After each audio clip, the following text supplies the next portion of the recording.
j'interpelle la France qui fait le blackout de l'information sur nous. La moindre manifestation est médiatisée par la France. Que ce soit à Washington ou à Tokyo, à Bruxelles ou ailleurs, mais quand il s'agit de la Kabylie et d'une action kabyle, les médias français font le blackout. C'est du racisme anti-kabyle de la part de la France.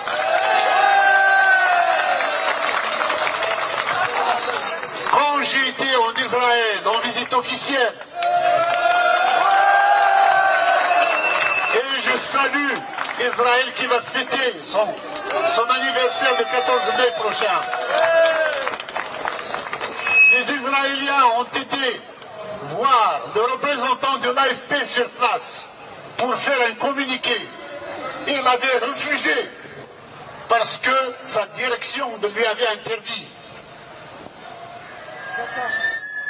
Nous ne comprenons pas l'attitude de la France. Nous sommes pourtant un peuple frère, un peuple ami, un peuple partageant les mêmes valeurs qui sont aux antipodes de celles de l'Algérie, qui prend l'islamisme, qui prend le terrorisme et qui intervient par AQMI, par Ansardine, par Mujao interposé en Azawad pour briser l'élan d'un peuple, le peuple de l'Azawad pour sa liberté. Nous ne comprenons pas ces attitudes qui vont à l'encontre même des intérêts de la France. C'est parce que nous aimons la France que nous l'interpellons aussi.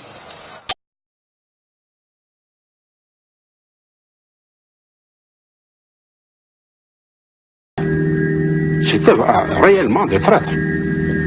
Ils voulaient laisser l'Algérie à la France. Pendant qu'une autre partie de l'Algérie combattait pour leur liberté à eux, leur indépendance, leur dignité. C'était un devoir sacré à tout Algérien de faire la guerre aux traîtres, de lutter contre les traîtres. L'ennemi numéro un, c'était le traître. Ce n'était pas le soldat français venu après. C'était le traître le numéro un qu'il fallait abattre. Ce qui a marqué toute cette génération, c'est la rencontre avec la mort.